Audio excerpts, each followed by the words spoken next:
Hi hello welcome back to my channel. Be positive with Shailu എന്ന എൻ്റെ ചാനലിലേക്ക് എല്ലാവർക്കും സ്വാഗതം. അപ്പോൾ നമുക്ക് ഇന്ന് 2 താറാവ് മുട്ട പൊരിച്ച് ഇന്നത്തെ ഉച്ചഭക്ഷണം കഴിച്ചാലോ? ഇന്ന് മഴയൊക്കെ കുറവുണ്ട്, നല്ല വെയിലൊക്കെ ആയിട്ട് നല്ലൊരു അന്തരീക്ഷമാണ് ഇന്നുള്ളത്. നമുക്ക് മഴ പെയ്യുമ്പോൾ എപ്പോഴും മഴ പെയ്തുകൊണ്ടിരുന്ന അന്നൊരു ഗ്ലൂമിയായി പോവും. അപ്പോൾ ഇന്നത്തെ ദിവസം നല്ല പ്ലസൻ്റ് ആയിട്ടുള്ളൊരു ദിവസമാണ് കേട്ടോ. അപ്പോൾ നമുക്ക് താറാവ് മുട്ടയൊക്കെ നമ്മൾ കഴുകിയെടുക്കണം കേട്ടോ. അതിൻ്റെ പുറത്തുള്ള അഴുക്ക് ഭയങ്കര കേടാണ്. അതിൽ നിന്ന് പല അസുഖങ്ങളും നമുക്കുണ്ടാവും കേട്ടോ. ഭയങ്കര അണുക്കളൊക്കെ ഉണ്ടാവും അതിൻ്റെ പുറത്തുള്ള താറാവും കാഷ്ടവും ചെളിയും എല്ലാം കൂടെ കൂടിയിട്ടായിരിക്കുമല്ലോ. അപ്പോൾ നമ്മൾ നന്നായിട്ട് കഴുകി വേണം ഈ മുട്ട എടുക്കാനായിട്ട്. കാര്യം നമ്മൾ അതിൻ്റെ ഉള്ളിൽ നിന്നാണ് എടുക്കുന്നതെങ്കിൽ നമ്മൾ നന്നായിട്ട് കഴുകിയെടുക്കണം കേട്ടോ. ഇതിനായിട്ട് ചുവന്നുള്ളി അല്ലി ചതച്ചെടുക്കാം. ഓരോ മുട്ടയും ഓരോ രീതിക്കാട്ടോ പൊരിക്കുന്നത്. ശരിക്കും പറഞ്ഞാൽ ഒരു മുട്ട ഒരാൾ കഴിക്കണം എന്ന് പറഞ്ഞാൽ അതിൻ്റെ ഗുണങ്ങൾ കിട്ടണമെങ്കിൽ ഇരുമ്പ് ചീനച്ചട്ടിയിൽ മുട്ട പൊരിച്ച് കഴിച്ചാൽ ഭയങ്കര ടേസ്റ്റി ആട്ടോ. നിങ്ങൾ അല്ലാത്ത പാത്രത്തിൽ നോൺ സ്റ്റിക്കിലും ഉണ്ടാക്കി കഴിച്ചു നോക്കുക, ഇതുപോലത്തെ ഇരുമ്പ് പാത്രത്തിലും ഉണ്ടാക്കി കഴിച്ചു നോക്കുക. ഏതാ ടേസ്റ്റ് എന്നൊന്ന് കമൻറ്റ് ചെയ്യണം കേട്ടോ. അപ്പം നമുക്ക് ചതച്ച മുളക് ഇരിപ്പുണ്ടായിരുന്നു. ഇവിടെ ഉണ്ടായ പച്ചമുളക് പഴുത്ത് പോയതൊക്കെ പറിച്ച് അടുപ്പിൻ്റെ ചുവട്ടിലിട്ട് ഉണക്കിയെടുത്താൽ കേട്ടോ. അപ്പോൾ ചതച്ച മുളക് ഇപ്പോൾ ഇട്ടത് കുരുമുളകാണ് കേട്ടോ. കുരുമുളക് പൊടി ഇങ്ങനെ ഒരു പാത്രത്തിൽ വെച്ച് കഴിഞ്ഞാൽ നമുക്ക് എളുപ്പമുണ്ട്. ഉപ്പ് നീരാട്ടോ ഞാൻ ഒഴിക്കാറ്. എനിക്ക് ഉപ്പ് പൊടി ഇടുന്നത് ഇഷ്ടമല്ല, അത് ഞാൻ പലവട്ടം പറഞ്ഞിട്ടുള്ളതാണ്. അപ്പം നമുക്ക് അതിലേക്ക് ഒരു മുട്ട കുത്തി കഴിക്കാം. താറാവ് മുട്ടയുടെ തൊണ്ടിന് ഭയങ്കര കട്ടിയായിരിക്കും, അത് തിരിച്ചറിയാൻ അങ്ങനെയാണ് എളുപ്പം. പിന്നെ താറാവ് മുട്ടയ്ക്ക് നല്ല വിലയാണ്, 13 രൂപയൊക്കെ വിലയുണ്ട് ഒരു മുട്ടയ്ക്ക്. നേരത്തെയൊക്കെ 10 രൂപ ഉണ്ടായിരുന്നുള്ളൂ താറാവ് മുട്ടയ്ക്ക്. പിന്നെ ഈ കുട്ടനാടിൽ നിന്ന് മഴക്കാലത്ത് വരുന്ന താറാവ് മുട്ടയൊന്നും കൊള്ളില്ല കേട്ടോ, അതിനകത്തൊക്കെ ജലാംശം കൂടുതലായിരിക്കും. ഇങ്ങനത്തെ ബീറ്ററാട്ടോ മുട്ട ബീറ്റ് ചെയ്യാൻ നല്ലത്. ഞാൻ വേറെ തരം ബീറ്റർ വാങ്ങിച്ചിട്ട് അതത്ര സക്സസ് അല്ല. ഇതാകുമ്പോൾ നല്ല സ്പ്രിങ് ആക്ഷൻ ഉള്ളതുകൊണ്ട് നന്നായിട്ട് ബീറ്റ് ചെയ്തെടുക്കാം. നന്നായിട്ട് വെളിച്ചെണ്ണ ഒഴിച്ച് കൊടുക്കണം കേട്ടോ, എന്നാലാണ് ടേസ്റ്റ് ഉണ്ടാവുള്ളൂ. അപ്പോൾ ചതച്ച ചുവന്നുള്ളി അതിലേക്ക് ഇട്ട് കൊടുക്കാം. അത് നന്നായിട്ടൊന്ന് ഫ്രൈ ആയി വരുമ്പോൾ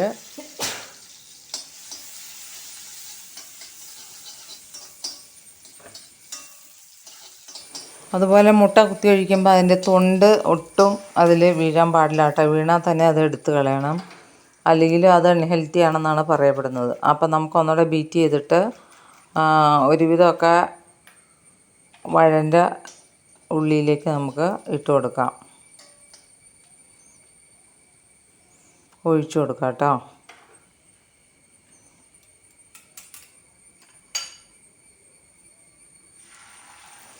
എന്നിട്ട് പതുക്കെ ഒന്ന് ചിറ്റിച്ച് വട്ടം കൂട്ടണം കേട്ടോ. കാരണം ഇതെല്ലാം കൂടെ ഒരു സ്ഥലത്ത് ഇങ്ങനെ ഒന്നിച്ച് കിടന്നാൽ വേവാൻ ബുദ്ധിമുട്ടായിരിക്കും. അപ്പോൾ അതൊന്ന് ചിറ്റിച്ച് അതിൻ്റെ വട്ടം കൂട്ടി കനം കുറച്ചെടുക്കുക. എന്നിട്ട് ഒരു മണ്ണിൻ്റെ മൂടി വെച്ചിട്ട് മൂടി വയ്ക്കുക. അപ്പോൾ ശരിക്കും ഇങ്ങനെ സോഫ്റ്റായിട്ട് പൊന്തി വരും കേട്ടോ. ഇങ്ങനെ മൂടി വെച്ച് നിങ്ങൾ മുട്ടയൊന്ന് പൊരിച്ച് നോക്കട്ടോ, നല്ലോണം നല്ല സോഫ്റ്റായിട്ട് ഇരിക്കും. അപ്പോൾ ഇച്ചിരി കനം കുറഞ്ഞു പോയി.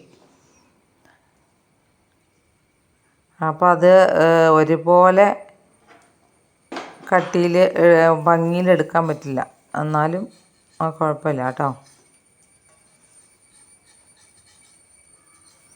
അപ്പോൾ നമുക്ക് ആദ്യത്തെ മുട്ട പൊരിച്ചത് ഒരു പാത്രത്തിലേക്ക് മാറ്റാം. അത് മറിച്ചിട്ടിട്ട് വീണ്ടും നമ്മൾ ആ മൂടി വെച്ച് ജസ്റ്റ് ഒന്ന് സിമ്മിലിട്ട് ഒന്ന് ആവി കയറണം, നല്ലതാട്ടോ. ഇങ്ങനെ പൊരിക്കുന്ന മുട്ടയ്ക്ക് ഒരു പ്രത്യേക സ്വാദാണ്.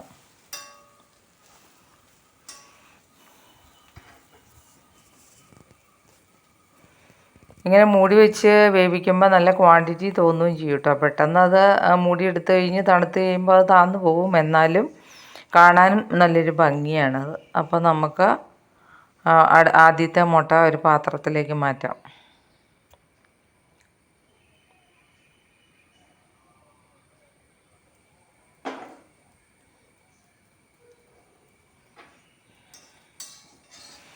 ഇവിടെ താറാവുണ്ടായിരുന്നതൊക്കെ ചത്തുപോയിട്ടോ. ഇനിയിപ്പോൾ ഈ മഴക്കാലത്താണ് താറാവിനെ വാങ്ങേണ്ടത്. പക്ഷെ അതിൻ്റെ കൂടൊക്കെ ഒന്ന് വൃത്തിയാക്കി അതിനെ നീന്താനുള്ള വെള്ളം സംവിധാനങ്ങളൊക്കെ ഒരുക്കിയിട്ട് വേണം ഇനി വാങ്ങാനായിട്ട്. താറാവും കോഴിയും എല്ലാം ചത്തുപോയതുകൊണ്ട് ഭയങ്കര ബുദ്ധിമുട്ടാണ്. മുട്ടയ്ക്കൊക്കെ എന്താ വില. നമ്മുടെ വീട്ടിലുണ്ടാകുന്ന മുട്ടയ്ക്ക് നല്ല രുചിയുമാണ്. അപ്പോൾ നമുക്ക് അടുത്ത മുട്ട പൊരിക്കാം. അടുത്ത ഉള്ളി ചതയ്ക്കുക. ഞാനിങ്ങനെ ഒന്നിച്ച് ചതച്ച് വയ്ക്കില്ല. ഓരോ മുട്ടയ്ക്കും പ്രത്യേകം ഉള്ളിയായിട്ട് എടുക്കുകയുള്ളൂ. അടുത്തതിൽ പച്ചമുളക് ഇട്ട് കൊടുക്കാം. പച്ചമുളക് മരത്തിൽ നിന്ന് പഴുത്തതാണിത്. പച്ചമുളക് ഇട്ട് കൊടുക്കാം. ഇങ്ങനെ ഈ പച്ചമുളകിൻ്റെ കൂടെ സവാളയും കൂടി ഇട്ടാലും നല്ല രുചിയായിരിക്കും കേട്ടോ.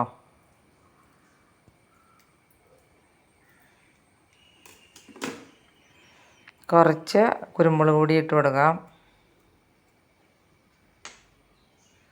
ലേശം ഉപ്പുനീര് ഒഴിക്കാം. മുട്ടയ്ക്ക് ഉപ്പ് അധികമായ കൊള്ളില്ല കേട്ടോ. ഒരു രുചിയില്ല മുട്ടയ്ക്ക് ഉപ്പ് അധികമായി കഴിഞ്ഞാൽ. അപ്പോൾ നമുക്ക് ആ ചീനച്ചട്ടിയിലേക്ക് തന്നെ വെളിച്ചെണ്ണ ഒഴിച്ച് അതിൽ തന്നെ പൊരിച്ചെടുക്കാം.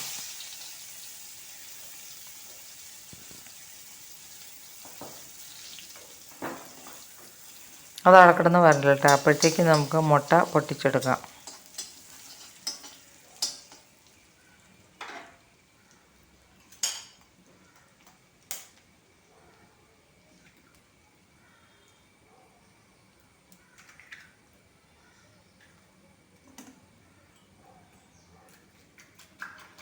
അതും അതുപോലെ തന്നെ ബീറ്റ് ചെയ്തെടുക്കാം.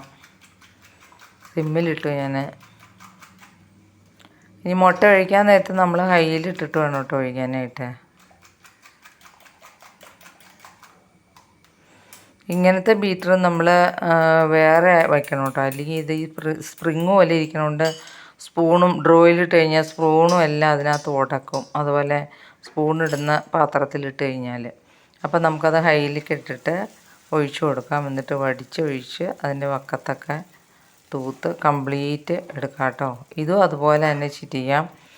ഇത് പതുക്കെ ഒന്ന് ചിറ്റിക്കണുള്ളൂ. കാരണം ആദ്യത്തേതിന് ഒരു ഷേപ്പും ഇല്ലാതെയാണ് എടുത്തത്. അത് കാരണം ഇതിന് നല്ല ഷേപ്പാക്കി എടുക്കാം നമുക്ക് അപ്പം പോലെ. ഇതും ആദ്യത്തേത് പോലെ തന്നെ നമുക്ക് ചെറുതായിട്ട് ഒന്ന് സിം ചെയ്തിട്ട് മൂടി വയ്ക്കാം.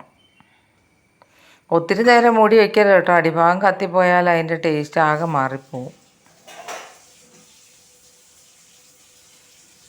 അപ്പം നമുക്ക് അടുത്ത മുട്ടയും വെന്തു. അതൊന്ന് മറിച്ച് നോക്കാം കേട്ടോ. ഇത് ഒറ്റയടിക്ക് മറിഞ്ഞു. വക്കത്തൊക്കെ ഒഴിച്ചത് എടുക്കാൻ ഒട്ടും നഷ്ടപ്പെടുത്താതെ.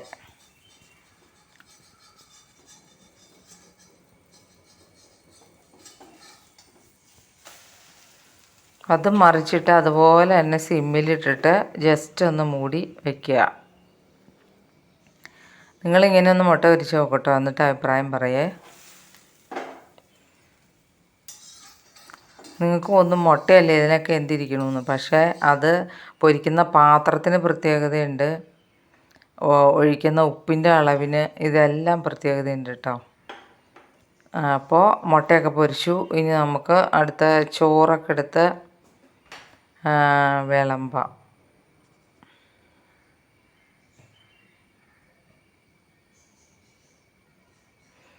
എല്ലാം എടുത്ത് വെച്ചപ്പോഴാണ് ഞാൻ ഓർത്തത് കുളിച്ചിട്ടില്ലല്ലോ എന്ന്. അപ്പം ഞാൻ അതൊക്കെ എടുത്ത് വെച്ചിട്ട് കുളിക്കാനായിട്ട് പോയി. കുളിച്ചതിന് ശേഷമാണ് ഞാൻ ഫുഡ് കഴിച്ചത്. എനിക്ക് അങ്ങനെയാണ്. വീട്ടിലിരിക്കുമ്പോൾ ഏകദേശം ഒരു 1 മണിക്കും 2 മണിക്കും ഇടയ്ക്ക് ചോറുണ്ണണം. അതിൻ്റെ ഇടയ്ക്ക് ഞാൻ കുളിച്ച് ചോറുണ്ണും. പുറത്തേക്ക് പോകുന്ന ദിവസം രാവിലെ തന്നെ കുളിച്ചിട്ട് ബ്രേക്ക്ഫാസ്റ്റും കഴിച്ച് ചോറുമായിട്ട് പോകും.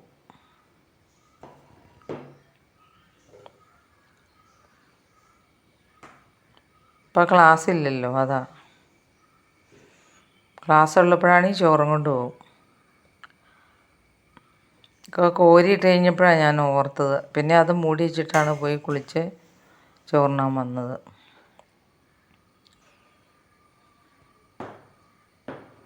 മുട്ട പൊരിച്ചത്,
അപ്പോൾ വീഡിയോസ് ഇഷ്ടപ്പെട്ട് കഴിഞ്ഞാൽ ലൈക്ക് ചെയ്യാനും ഷെയർ ചെയ്യാനും കമൻറ്റ് ചെയ്യാനും മറക്കരുത് കേട്ടോ. അഭിപ്രായങ്ങളെല്ലാം എഴുതി അറിയിക്കണം. അപ്പോൾ അടുത്തൊരു വീഡിയോയിൽ കാണുന്നത് വരെ നന്ദി, നമസ്കാരം. അപ്പം നമുക്ക് ഇന്ന് ഉച്ചയ്ക്കുള്ള ഫുഡ് കഴിക്കാം. മുട്ടയും മുരിങ്ങയിലയും അയലക്കറിയും കൂട്ടി നമുക്ക് ഇന്നത്തെ ഊണ് സുഭിക്ഷമാക്കാം. അപ്പോൾ എല്ലാവർക്കും നല്ലൊരു ദിവസം ആശംസിക്കുന്നു. എല്ലാ ദിവസവും നല്ലത് തന്നെ ആകട്ടെ. കുട്ടികൾക്കൊക്കെ ക്ലാസ് തുടങ്ങി. അവരും ഒരു അപകടങ്ങളും ഒന്നും ഇല്ലാതെ സന്തോഷവാന്മാരായിട്ട് അസുഖങ്ങളൊന്നുമില്ലാതെ നന്നായിട്ട് അവർക്ക് പഠിക്കാനും വളരാനും പെരുമാറാനും എല്ലാമുള്ള സാഹചര്യങ്ങൾ ഉണ്ടാവട്ടെ എന്നാശംസിച്ചുകൊണ്ട് ഇന്നത്തെ വീഡിയോ ഇവിടെ അവസാനിപ്പിക്കുന്നു.